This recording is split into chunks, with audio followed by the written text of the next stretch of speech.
welcome back to Arcadia FYI. I'm Christine Zito. I am your host, and I'm happy to be here. I'm happy you're here. If you're watching on YouTube, I'm so glad you're watching. This show, of course, is focused on community here in the city of Arcadia, and even outside the city of Arcadia, because I always say we're one big happy family here in the San Gabriel Valley. And the show's about, well, it's in the title, FYI. It's about information, fun information, event information, city information, and yes, some of those controversial information. We can bring on people to talk about that. But I just want to give you information, and if you have any information, thank you for your email. I cannot thank you enough for your emails and your Facebook messages, and those of you that I had an opportunity to talk to. It's great. I would like to thank our sponsors. Of course, Longo Toyota in El Monte. You know what I'm going to say. I know. You got to go visit, say hi to Mike, say hi to Brooke. They do more than just sell cars. They're like on 100 acres, 50 acres or something like that. So they do more than just sell cars. Star 7 Financial with Francine Chu, who I think is, well, I'm biased, the best financial advisor here in the city in San Gabriel Valley. The Santa Anita Park. Yeah, we'll be talking about that in just a second. And the Le Meridien Hotel here in Arcadia and Pasadena. All right. I'm going to give you a little guess of who you might think might be in studio. Did you get it? Okay, just in case you didn't. How about this? And they're off. Stellar Cap, quick out of the gate. On the inside, Fondest Dream is quicker, though. And I know. If you're watching on YouTube, you can see. But if you're listening on a podcast, you probably have an idea. Yes, finally, I've been waiting for this day. In studio, I have Pete Siberell. He is the Director of Special Projects at the Santa Anita Park. Welcome, Pete. Thank you, Christine. All right, let me. And we're off, I guess, right? Yeah, we're off. We're off. That's good. That's good. And did I say your last name right? Siberell. Siberell. Close enough. Okay, so I have it here, Siberell, and yes, it's all pronounced differently. All right. The Santa Anita Park, what an icon here in the city of Arcadia. There's a lot of history there. Absolutely. It's we're just finished our 90th year. 98th? 90th year. Oh, 90th Yeah, we started in Christmas Day of 1934. Yeah, it's a lot of history. Yes. And before we get into all of that, I want people to know you like I know you. So I want to get to know Pete a little bit. Were you born here in California, raised here? I was actually born in L.A., but at age 2, I think, we moved to the East Coast. My dad worked in New York City, so we lived in Connecticut for about 10 years. Then moved to San Francisco Bay Area, where I was kind of raised as a teenager and into college. And then I've been to Santa Anita for now 31 years, so I still consider myself a Bay Area person. I'm a Niners and Giants and Warriors kind of guy. So the Giants, well, yes, I know. Okay, I know I'm a Dodger fan. This will be a great conversation.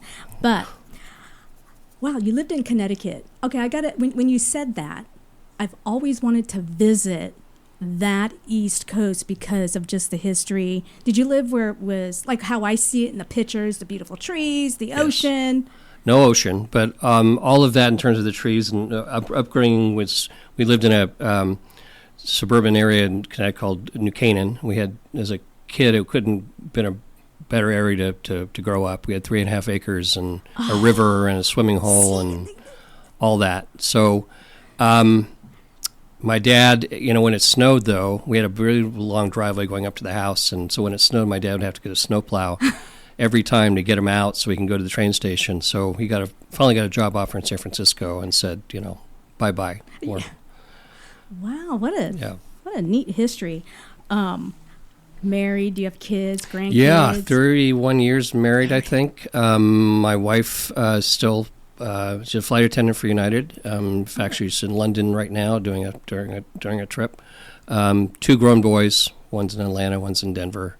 And then 2 wonderful dogs at home to take care of. Okay. Do you have any grandkids yet? No. Okay, so you're an empty nester. Yes. What's that? It's fine. It's good. We have a chance to visit our boys in various cities and do some more traveling. And I'm good with it. Oh, that's good. Yeah, because, Connecticut, the Bay, Yeah. now Los Angeles. Yeah, the Santa Anita Park. Okay, so I love that park, Pete. So tell me, what is exactly? Because did I say your title right? Yeah, there's part of it is Director of Community Service and Special Projects. And what is that? What is exactly Well, the community service part is pretty easy to talk about. It's work with the city of Arcadia, work with various in the San Gabriel Valley with various cities and organizations representing the racetrack. I'm on a whole bunch of boards that always come back to where we can help benefit those organizations. And then I make local donations. So a lot of city liaison work and relationships. And then beyond that, I'm in charge of booking a lot of big local events, whether it's 626 Night Market or filming or events in the infield. Well, we just had one in the paddock. We did, yes. I wonder what that was. Yes. Yeah, the Taste of Arcadia. Taste of Arcadia, yeah. So, and then I'm also working on the backside where we have the people who work with the horses involve various organizations for their benefit, whether it's a recreation center or sports leagues or that kind of thing. So I wear a whole bunch of different hats. Every day is so different. I know. Okay. Seabiscuit, the movie, wasn't that filmed there? Yeah, we shot that going back to 2003. We filmed at Santa Anita for about 4 straight months. I happen to be the coordinator of that film. So there was a lot of work, but it was totally worth it. Have you seen it? I assume. I bought the movie back when it was on Blu-ray, when Blu-ray was around before all the other stuff. And then I got a DVD, I got a Blu-ray, nice. And now I even own it on digital because I bought it on Amazon. I love that movie, the whole story behind it. And it makes Santa Anita just look wonderful. And, not a lot has changed since, he ran in 1938 to 1940. If you wait long enough, Christine, after the movie's over and you look at the credits, if you wait another 2.5 hours, my name comes up in the credits. But you have to stay there. You have to stay in your seat for a very long time. No, that's fine. I will fast forward it to it. I'm going to find it now. I really did. There's a few movies that I love, and you could share yours. Mine, number 1, Matrix. I love the movie The Matrix. I couldn't understand it, but yeah. Oh, okay. So I loved it. Number 2 is Seabiscuit. Nice. I loved the whole story behind it. Yeah. Okay, so you have to tell me yours. I know, right? Groundhog Day comes to mind right away. Yeah, that's coming up in February. Yeah, nice. So, all right, let's move on. At the park, there's a lot of different types of races that go on. What are those races? So we're a thoroughbred track. Los Alamitos, which is part of the circuit, they run quarter horses at night. But between the 3 major tracks in Southern California during the day, Del Mar, Los Alamitos, and Santa Anita, they're all thoroughbreds. And they age from 2 years up to about even 8 or 9 years old. So throughout the year, we race about 7 months out of the 12 year-round. So we'll have races on the dirt, on the grass, various distances. Some are claiming races, which are the lower level types of races, all the way up to $1 million to $2 million races that could be part of either the Breeders' Cup or big races like the Santa Anita Handicap, the Santa Anita Derby. So a lot of, we race 3 days a week. We're about to start our autumn meet, which is a short meet for about 5 weeks. And then we'll take a break and we'll come back the day after Christmas and go all the way through the middle of June of 26. When you say the races are still going on now, is that people coming in and betting on with the cameras? Because are the horses still there? Yes, horses they just came back from Del Mar, actually. Oh. So they're here in training every day except for the Del Mar season, which is in the summertime. So they're here. We have about 1,600 horses live on the backside. Wow. Year-round, except for that period when they're down at Del Mar. 1,600? Yes, that many. Yeah, it's like a little city back there. I mean, they've got animal hospital. I've got a recreation center. I've got a dining hall. We've got about 750 people who live back there, work with the horses, and then another, say, 2,500 come come in each day to help care for them. So, big operation. Yeah, you know what? I never knew that. Now, when the races happen, when the gates open, people buy their tickets. You have your seating. There's different places where people can sit. Can you share that? Because people will say, "Well, where do I sit?" So now let's. Yeah. So we have a variety of, as you're right, variety of seating.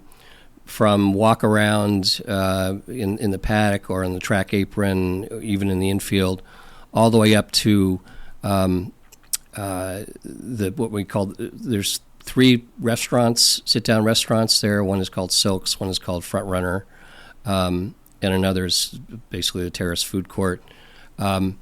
So there are a variety of different options you have depending on whether you want to be inside or outside. You want to dress casually, or dress up.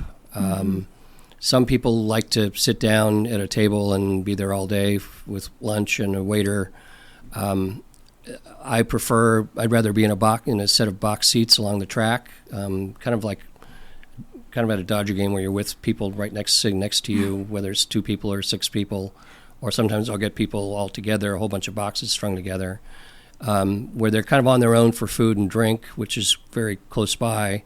But you're outside, you're near the finish line. You have a great vantage point to see the races.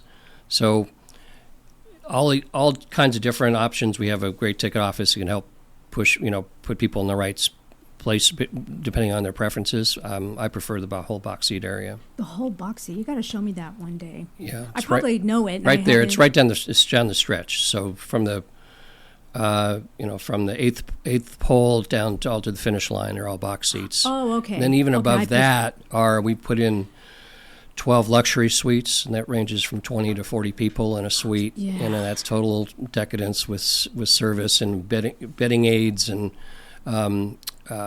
food and drink, and you can bet right there in the suite if you want. And the suite has you can walk down the little stairs and sit there's in your an own outside seats. area, Yeah. outside benches, out or sofas, I should say, out front in front of the suite. So those are good options for parties, events, just people hanging out together, want to be together for the day. Now, people can also rent out. They can rent not only for wedding. I'm trying to think what do you call it? Offices or a conference room.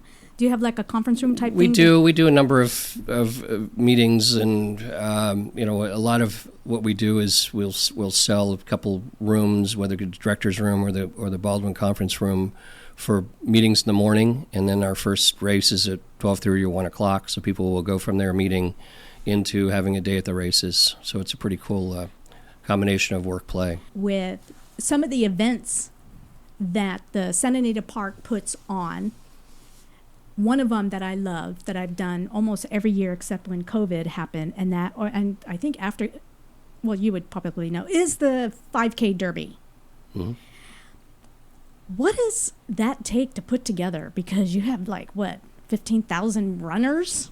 Not that many. I'd love to have that many. That's a big number, Christine. I can't remember. Or should I bring it down? 5,000, 6,000? Bring it down to about 6,000. Okay. Yeah. But that's still a lot of runners. Yeah, it's a lot of runners. It's one of the biggest 5Ks in Southern California, I'm proud to say. And I started that when I first came to Santa Anita. And I told my boss at the time, I said, we need to have a 5K run here, and it has to be on the busiest day of the year. And so it's basically a logistical nightmare with upsetting training schedules and the city streets and people getting to and from the Arboretum and back to the track.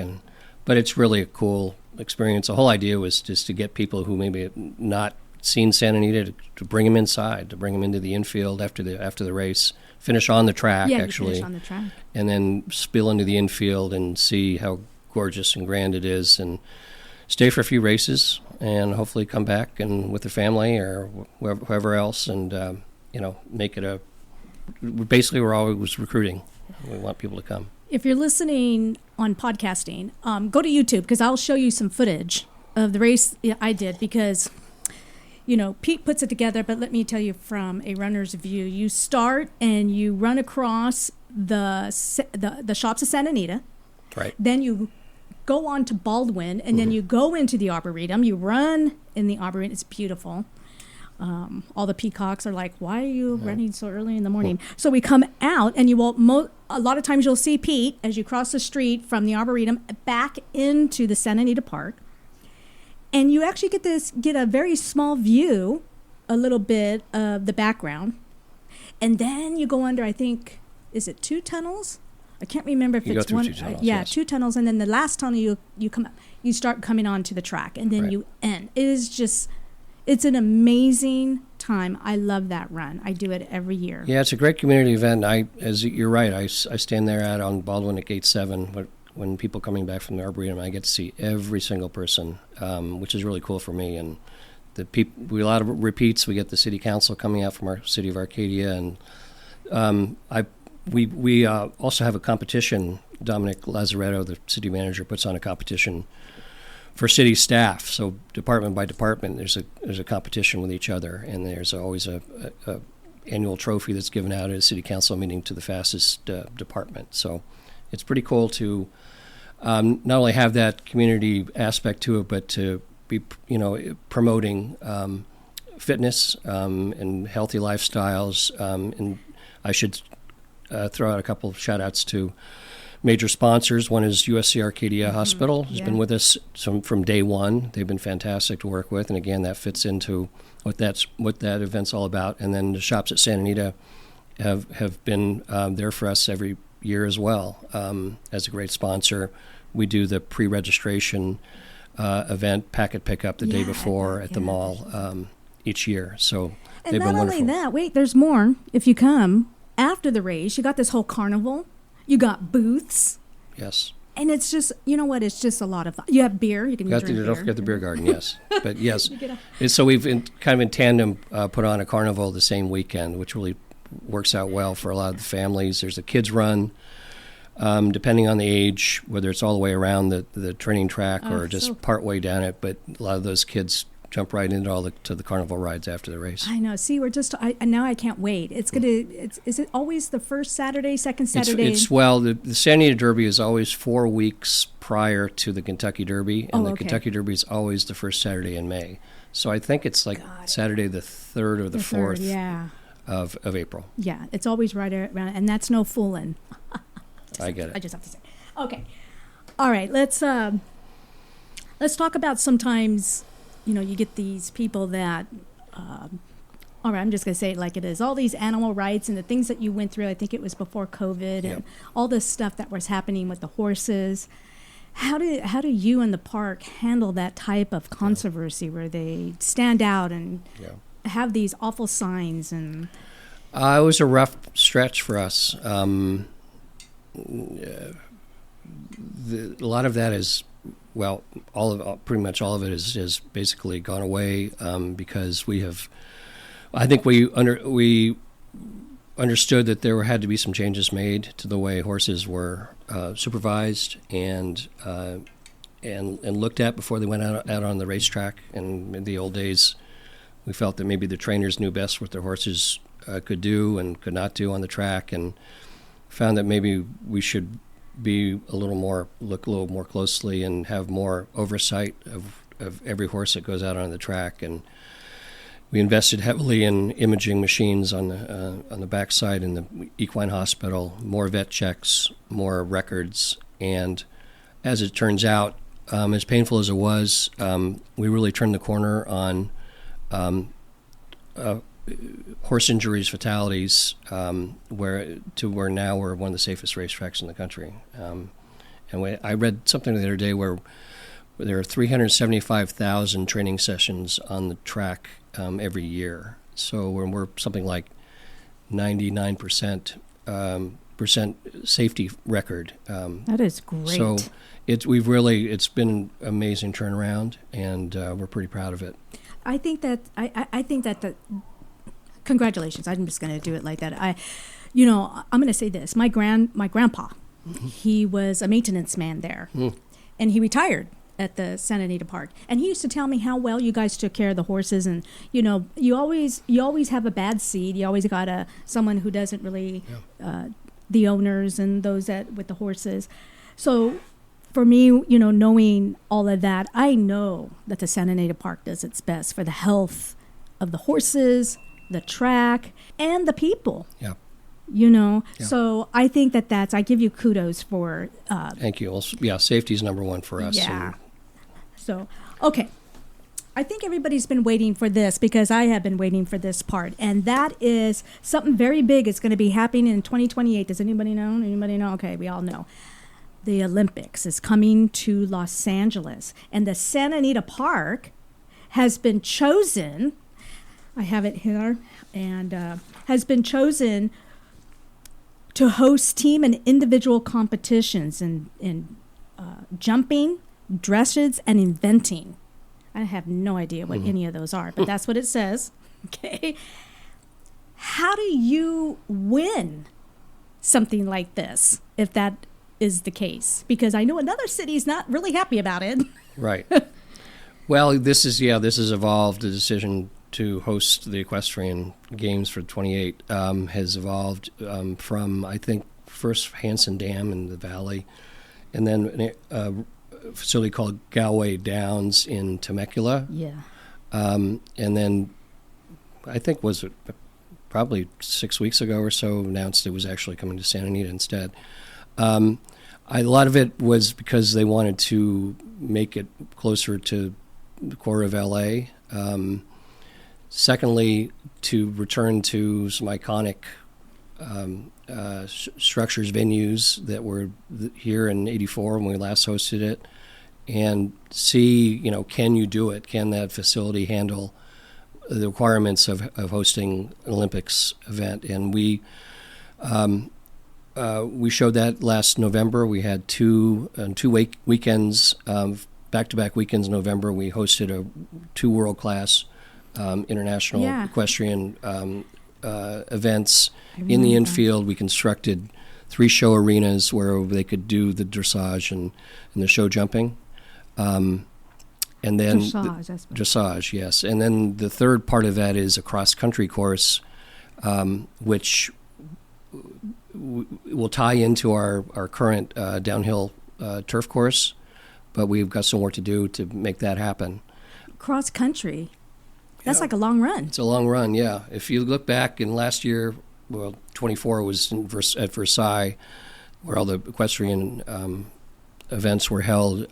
Just some gorgeous footage of those cross-country courses. They're about 3 or 4 miles long, actually. And it's gorgeous. It's a beautiful sport with jumps and water features and that kind of thing. But that's something we have to have done and in place by July of 27 because we have to do a test run for the Olympic people a year prior to when we open in 28. The cross country, which is known as eventing, how long? Do you happen to know? 3 to 4 miles. 3 to 4 miles. I've seen like 4,800 meters is the last one I saw. Yeah, because they're jumping, like you said. They're doing skills, terrain with obstacles. Right. Yeah, all that. Yeah, it's a major commitment, and then by the time we're finished, we will have probably the preeminent equestrian facility, in particularly obviously in California, but even nationwide. That is great. So whether it's racing or these equestrian events, this Santa Anita is the place to go. Now, this is not the first time the Olympics have come to the Santa Anita Park. Am I correct? That's right. So there's, 32 everybody knows about at the Coliseum, but 84, I'll tell the story. 1984, I was dating a girl down from Palos Verdes, which is horse country down there, Rolling Hills area, and she literally dragged me to Santa Anita 1984 to come see the Olympics held there. Equestrian games, and I didn't want to go. I had no idea about horses. Didn't know anything about Santa Anita. I was kind of there reluctantly, but they pulled it off. They did a wonderful job. It was held right in front of the grandstand on the main track, Here, this for 28 will be in the infield on these show arenas that we've built, along with the cross country course that's being constructed in the north lot. Wow, I think that is just a great. It's very exciting. It is exciting for the city of Arcadia. Now I'm going to give away a little bit where I live. I can walk. I jog by the racetrack. So, with the LA Olympics, do you happen to know yet ticket sales, scheduling, anything like that yet, Pete? This is a really steep learning curve for all of us. I think we just gotten involved the last couple of months. We've had a couple of meetings with the LA 28 people. They're kind of running around their heads cut off because they've got 25 venues to cover. I don't have information on tickets yet. I think we'll have something up on our website pretty soon. I do know that we'll probably handle somewhere between 20 and 40,000 people a day during I think there's 6-7 days of events happening at Santa Anita. Then after that, actually, are the Paralympics, after the LA 28 Olympics. So we'll also have equestrian games for para-athletes as well. Okay, so my niece she loves horses, so she rides horses, she competes, but she does. Okay, and you can email me or Facebook me if I'm not getting the terminology right, or even Pete can correct me. She does barrel racing. The horse run. Are you doing that at the racetrack? Not in conjunction with the Olympics. We are planning a rodeo event. I've been asked to block off the infield for a rodeo event. I think in July, and that would include barrel racing and. July of 2026. I'm going to get my niece involved. So again, that's something will be up on the website on that, and I'll check into that, give you more information on that. Wow, so many things. We got the Olympics. Now we got a rodeo. Mm-hmm. Now we're in October. Something special is coming. Christmas. Yeah. Yes. I want to talk about that. Get your ice skating shoes on. I saw in the news the other day that like last week they said there were 100 days to Christmas. So even less now. Now but I'm stressed. Me too. So we started talks with these guys. The company's called Enchant, and back in 2020 or so, before COVID, we were talking to them about a major holiday light show event. It's kind of a spectacular event in our south parking lot next to the shops at Santa Anita. And COVID hit, and we had to push that off. What these guys did originally, how they came about, was starting to we were decorating people's houses during Christmas time, and that built into working with minor league baseball parks, which were not being used for anything during the holidays, to again create a holiday lighting spectacular kind of show. And they actually moved into the Seattle Mariners Stadium. I flew up to see it, and I was completely knocked off my feet with the quality of this event.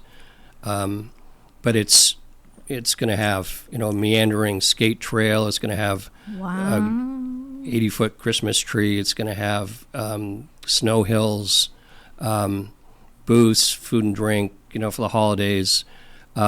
And everything now, Christine, is everybody taking pictures. So this is just perfect for taking pictures. Is Santa going to show up? Santa will be there, multiple Santas, I'm sure. But this is the first time that they've built something from ground up. And so that's why I'm kind of intrigued to see how it's going to look, not only from inside but also outside out on Huntington and elsewhere. Is there going to be an ice skating? Yeah, and it's in Seattle, and I think the same kind of thing they want to do here is basically a meandering skate trail, just kind of a round loop you can take and it's really, the mood is fantastic. That's cool. So they get to ice skate around the whole event and be, it's almost like taking a train ride. Yeah, and ride. There's some kind of what do you call it? A scavenger hunt. Apparently, they built into this event as well. So it's really. I don't know how to ice skate. I don't know. I'm sure they can help you with. I've roller skated a lot, but I have never. Put you in a basket or something. I don't know how they're going to do that. Oh my god! But it's going to be great. They start moving in middle of October, and first performances will be at the middle of November, and they'll go through Christmas. That is, well, there's so many things you will have to come back, and I do thank you for even sponsoring Arcadia FYI. My pleasure. Our pleasure. Doing great work. I think it's great. Is there anything else that you would like? I know you have so many. The race is open the day after Christmas. Yes. So we have the Christmas, what is that called? I know you just said it, the Christmas event that's happening. Enchant. Yeah, so we'll start, our autumn meet will go through October 26th. Not so sure when this show airs, but we'll take a break, then we'll start the day after Christmas, and then, as I say, go through the middle of June. Do you ever do things on New Year's Eve to open up the new year? I know we have the Rose Parade coming. Yeah, we do a number of events with the Tournament of Roses, depending on, a lot of it is up to the president at the time, where they do parties at their discretion at various venues. But we've been lucky enough to host a lot of the Tournament of Roses events at Santa Anita. In terms of, fireworks and New Year's Eve, that doesn't work with horses on the ground. So we avoid that kind of thing. When is the Breeders' Cup coming back? Don't know. Nothing's been announced yet. Del Mar will it'll be this year. Breeders' Cup will be at Del Mar at the end of October, and then next year we'll be at Keeneland in Kentucky, Lexington, Kentucky. Year after that we'll be at Belmont Park, which is completely being renovated in New York. As a racetrack, so they'll be opening and hosting the Breeders' Cup. And that's in 2028. That puts us into 2027. Is it 2027? Yeah, 2027. And then, so we're hopefully back on the rotation in 28 to come back to the West Coast. We're hoping, but nothing's been announced. We'd love to have it back. I know. I have to say, I volunteered at that Breeders' Cup, and it was one of the best events that I got to volunteer. And thank you for your help on that. It's been great. I still have my shirt. I still have everything. Nice. It was great. So. And also speaking of volunteering, I'm sure I'll be involved somehow with the volunteer portion of the Olympics. Okay. Recruiting people. I'm obviously Breeders' Cup volunteers will be number one on the list to be contacted to help with us with the Olympics. So all tickets and everybody that wants to buy tickets, whether it be in the suites and the boxes, it's all on your website. It'll be there soon. At least some preliminary information. Okay. What to expect. But they can always go. Before we go, Clocker's Corner. Okay. I know that sometimes I like to go. It's so relaxing. Yeah. On Saturday mornings, I get up and I go and I just sit and I just watch the horses. They're training and running. Yes. So, the horses are on the track from 4:45 in the morning till 10 in the morning every day. So encourage people, and it's free to go down and see the horses train. It's a great spot, particularly on weekends. We get a lot of people in have breakfast, watch the horses, have a cup of coffee.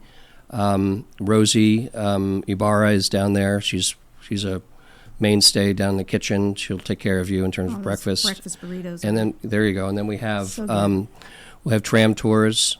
And check the website, but I think at least on Saturdays, if not Sundays, we have a tram leaving Clocker's Corner that takes people through the backside and then over into the paddock to see the jocks room and the silks room. And it's a really cool experience for people. See all these things that I didn't even know that were going on at the Santa Anita Park. Thank you so much, Pete, for coming in and sharing with us. And you will definitely be coming back as the Olympics get closer. Yes.